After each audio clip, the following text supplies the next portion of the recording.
Chapter 21 The Eye of the Storm. Eric's almost unnatural ease and joy last longer than I anticipated. I'm sure he's grateful to be out of the hole and cleared of the charges, but it's more than that. Something happened to him in the hole. Andy's death caused some kind of shift in him. It's evident in his letters and in our visits. He doesn't seem as bothered by his imprisonment. He speaks about fully enjoying this world in the moment he lives it. For the first time in his life, he no longer feels a rumbling need to achieve. He is content to sit on the bench on the prison yard and watch the deer, or our beacon on the hill. I'll mention being stressed about something that may occur tomorrow, and he'll ask why I'm bothered by anything that isn't occurring right now. I want to shake him and say, because tomorrow's only a day away. He's no longer in a rush. He doesn't worry about the future as much, and it's got me concerned. Seriously, if a person's not in a rush, a little stressed out, and worrying about the future, then something's gotta be wrong with them, right? Erik seems singularly focused on developing our inner life.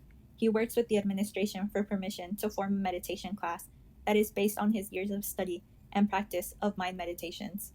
We read together at visits. He weekly attends services held by a Catholic volunteer, Sister Elizabeth. He works with his cellmate, Mike, on various volunteer projects, and he writes a spiritual-based company who in return donates almost $1,500 worth of spiritual CD tapes and videos to the prison chapel. I'm proud of him. I'm proud of his growth and evolving maturity. Despite all of this, however, I'm a little worried his focus on spiritual matters is a form of escape. I find Erik's avoidance of the future is his way to survive the harsh reality of living in prison year after year, especially when he does not know what his appeal will bring. I'm constantly telling him that he is in fantasy camp again, and that we need to talk about what is tangible and real. But life in prison makes it hard for him to maintain his peaceful state. Gradually, over the next 6 months, the stresses crawl back into his life. Mine have never really abated. Erik and I discuss this, and we decide to end my lease at my pet store. Our idea is for me to downsize, move in with another established business. Why keep the high overhead and unnecessary anxiety when I can essentially pay for a space in another shop? I'll be able to concentrate on my clients more and spend extra time with Talia. I've also found a buyer for my health club in Minnesota.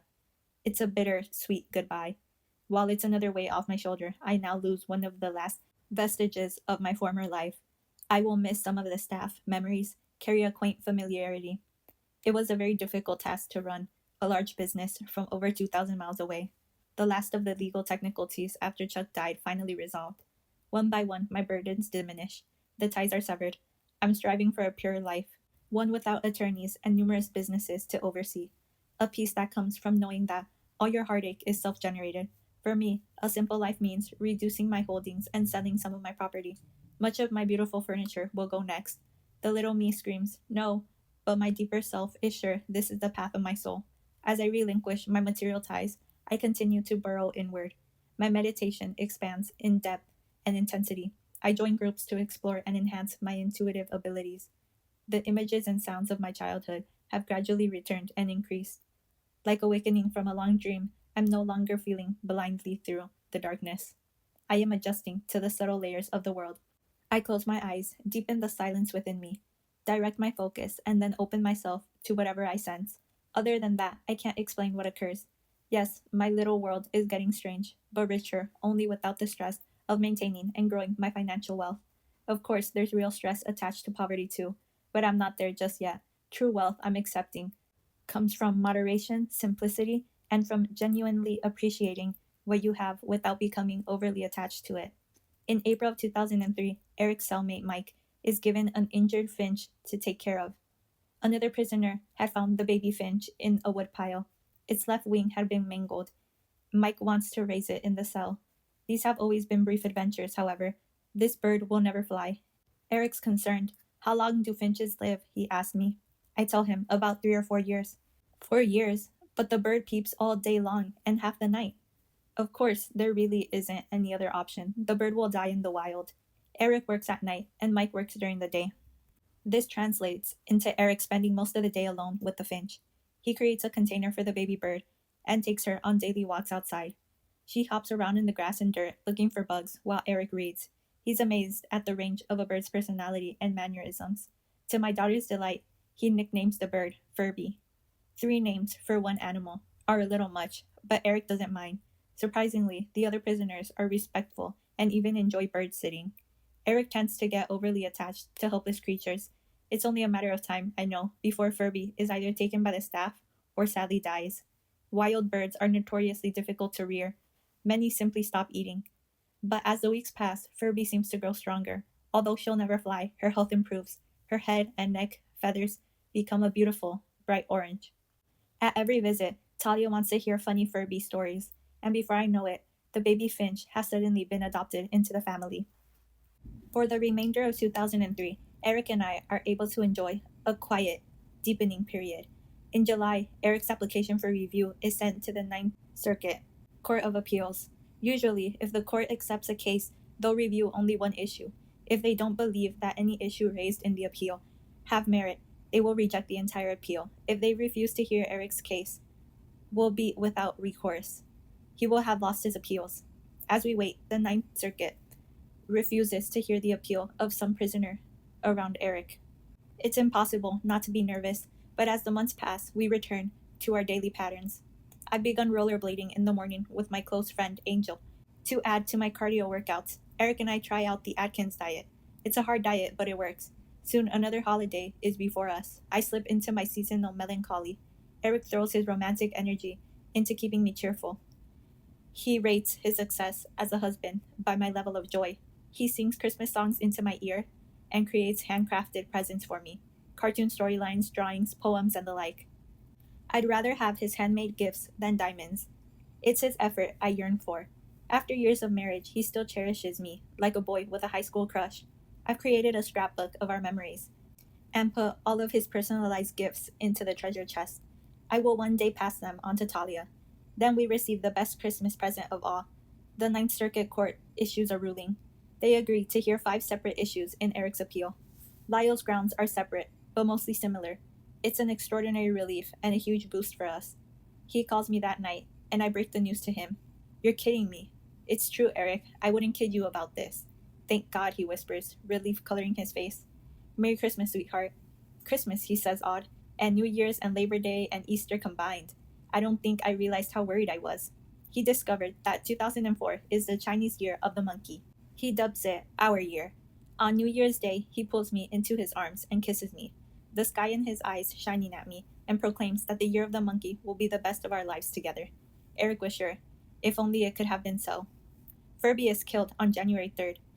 I'm at home when I receive the phone call from Erik. Sadness colors his voice. He explains that while Furby was out for a walk, a hawk swept down between 2 people, snatched Furby with his claws, and flew away. It happened in an instant, leaving everyone stunned. Mike had been standing a few feet away and watched as the hawk flew beyond the prison walls.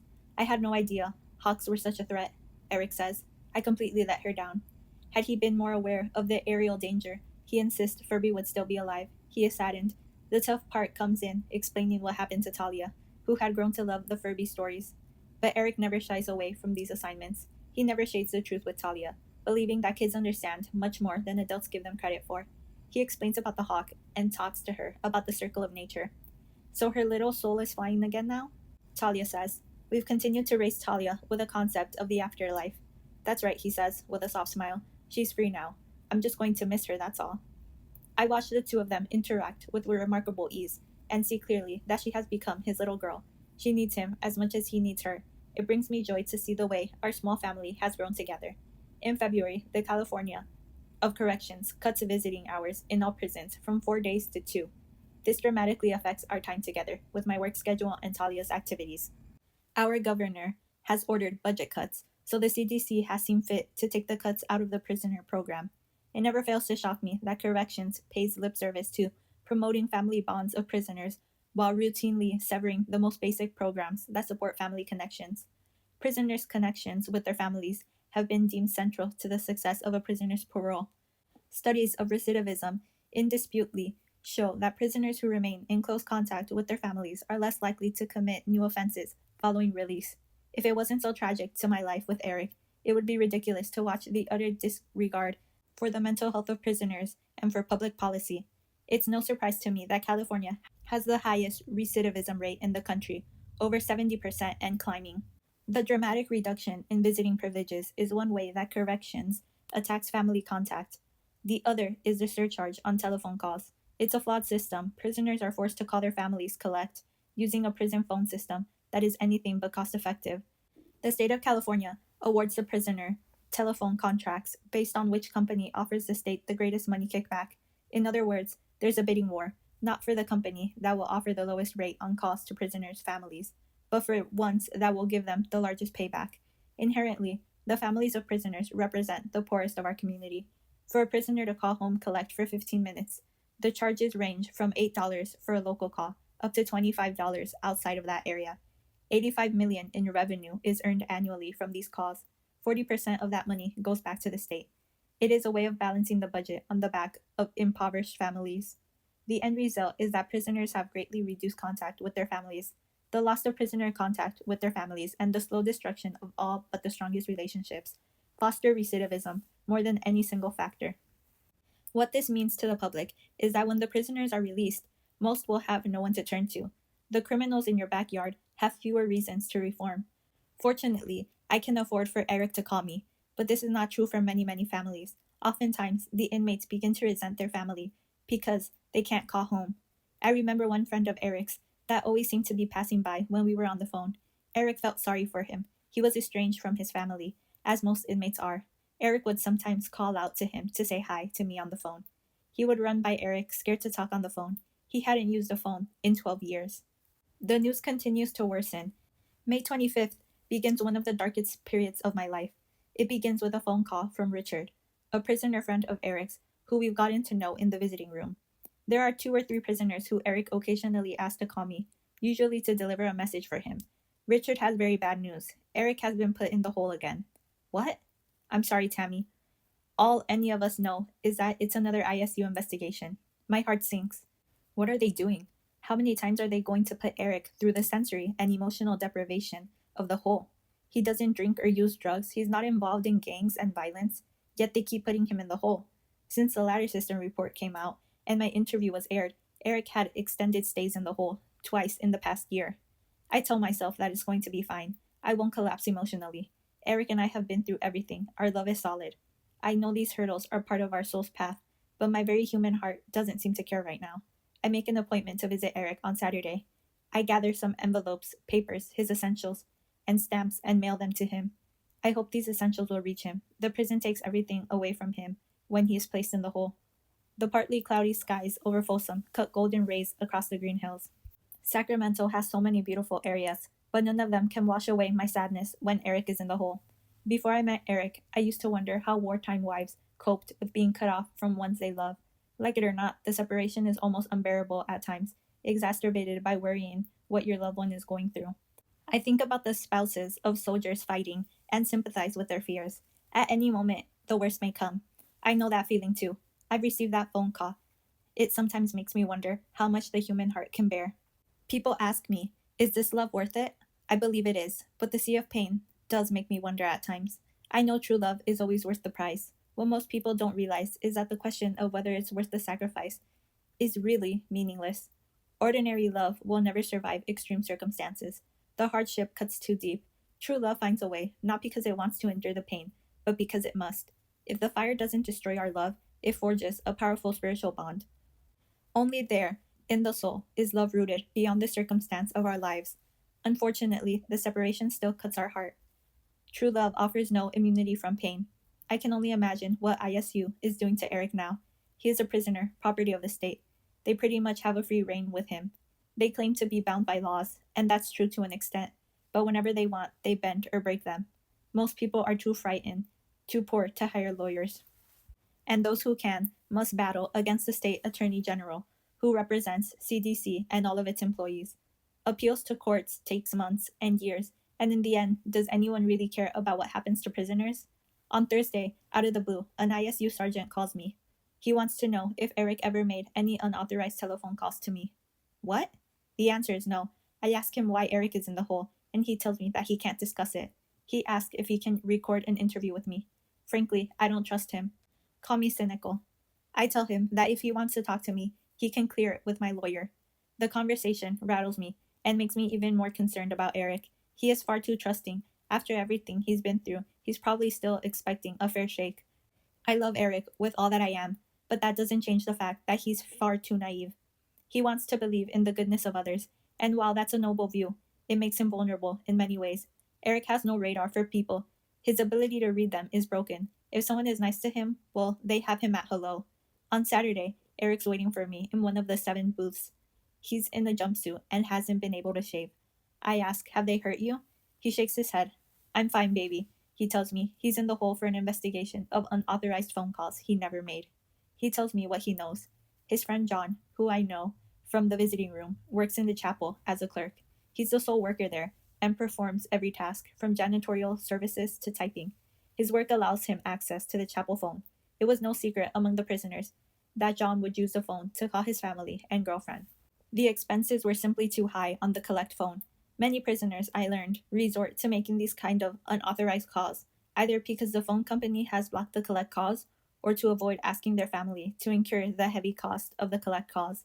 Naturally, the calls are eventually discovered and the prisoners are ordered to reimburse the prison.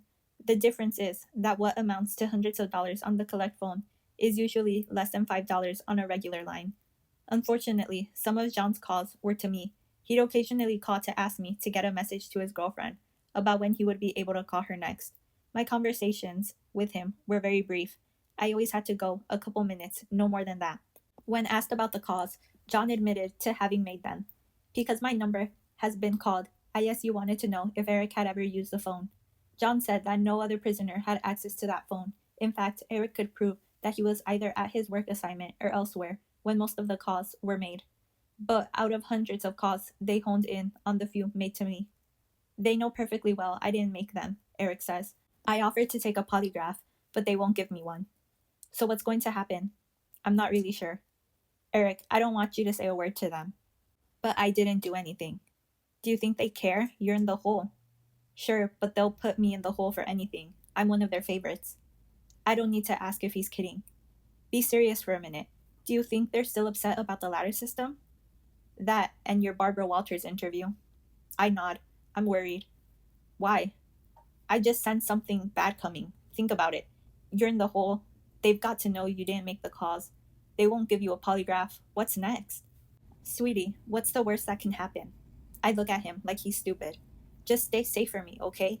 Even back there, the hole can be dangerous. Remember, anything that happens to you happens to me and Talia.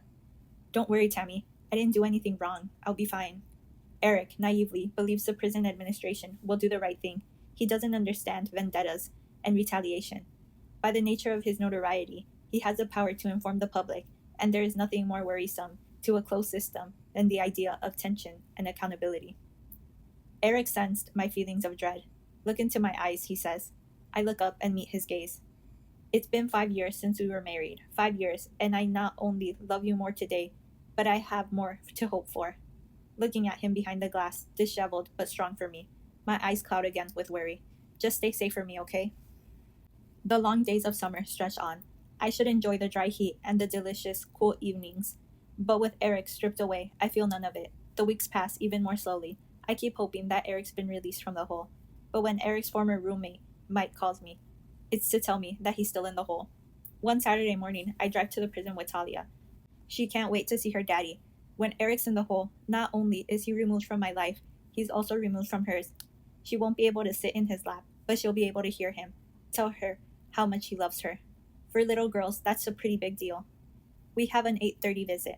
When I enter the processing center, I immediately sense that something's wrong. The vibes are like thickness in the air. At the counter, a sergeant is waiting for me. This can only be bad. Miss Menendez, you won't be allowed to visit today. A chill swirls at the back of my neck. What are you saying? All I know is that until further notice, the warden has terminated your right to visit. I'm utterly shocked. I don't even know what to say. Why? I don't know. I'm just the messenger. You can call the warden's office on Monday. Mommy, what's wrong? Talia asks. I take her little hand and turn around. I feel like some kind of criminal. We're not able to see Erik right now, sweetie. Her eyes are big. She has Erik's sky blue eyes and Chuck's look of astonishment. But why not? That's what I'd like to know. I'm not really sure, sweetie. How can they not let us see Erik? It's not my way to make a scene, especially with Talia here, so we leave. I don't know what else to do. The prison authorities have full control.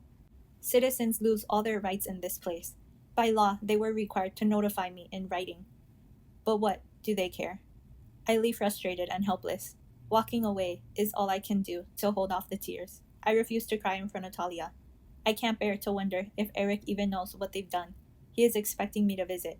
When I don't show up, I know his mind will wander for the endless hours of another week of solitary confinement, examining every possibility. At 8:30 that morning, Erik is waiting in his cell for my visit. They haven't told him they've denied my visit. Minutes pass, 8:40, 8:50. All he can do is wonder why. He hollers out the door to get in contact with the guards, but all the guards will tell him is that I'm not on the visiting list. I didn't show up. Erik has a tendency to believe that things are much worse than they really are. I think it is because the years of abuse he suffered were so extreme.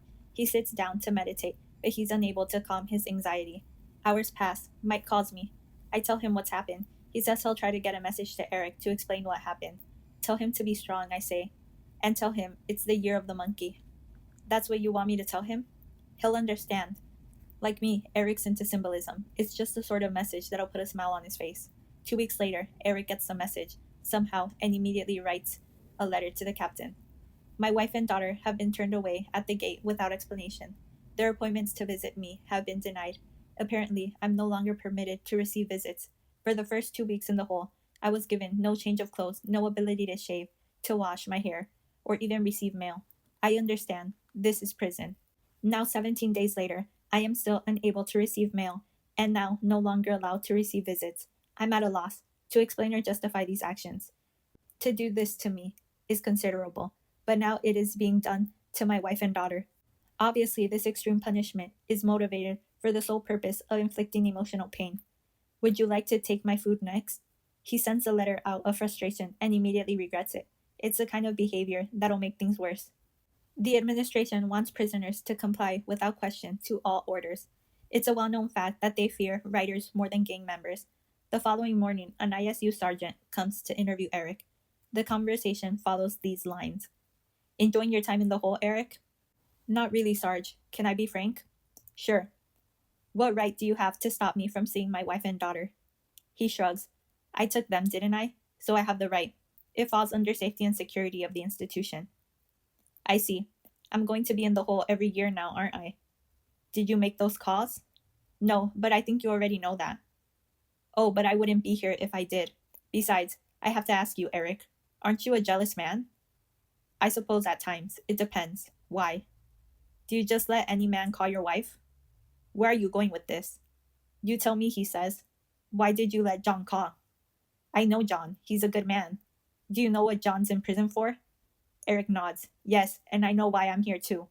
You know I'm trying to help you, but you're not telling me what I want to hear. The back and forth goes on for a while.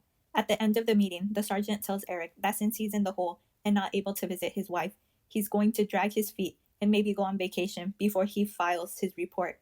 And he does. The investigator calls me again. This time, I talk to him. Figuring, what else do I have to lose? The conversation with the investigator is degrading. Prisoners shouldn't even be treated this way. He claims I'm not telling him what he wants to hear. Of course, I'm not a prisoner, and I haven't done anything wrong. I tell him as much, and he ends the conversation by letting me know it could be a while before I see Erik. I should call when I'm ready to tell him everything. June passes. Our 5th wedding anniversary is spent in complete isolation from each other. Erik manages to get a message out to Doc, and a dozen long-stem roses are delivered to my store. On his card, Erik writes that we'll get through this together and that we are one. That night, I light a candle for him. I can't see or speak to him, but I am always with him. I send him a sad card. It's the loneliest anniversary of my life. Our letters begin to trickle through, each 2 to 3 weeks late, but at least the prison is sending them now. Months ago, I agreed to appear on the Larry King Show in July to discuss Erik's appeal. The show has now been pushed forward. I fly down to Los Angeles with Talia and my friend Angel. With Erik in the hole, I'm not interested in making a trip out of it. Talia is excited to see the sights of Beverly Hills once again. Watching her makes me smile. Erik's appellant attorney, Chris Pixley, has agreed to appear on the show with me. He's a compassionate, well-spoken, and incredibly ethical man. He's a practicing defense and appellate attorney who has made over 100 appearances on Larry King Live. Chris will be able to discuss some of the technical aspects of Erik's appeal. Nancy Grace is also on the show via satellite from New York.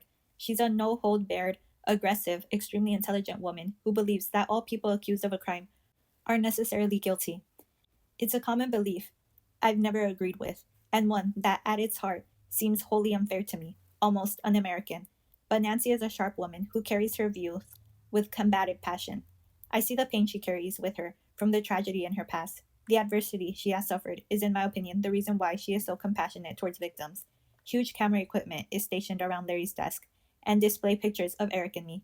During the show, we spend the hour discussing Erik's appeal and our relationship.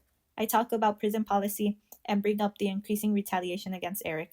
I later write to Erik that he probably wouldn't have wanted me to speak out against the prison, but that I couldn't help it. It is a closed system with no checks and balances, and while I don't expect to generate a groundswell of support for prison reform from one television appearance, change has to begin somewhere.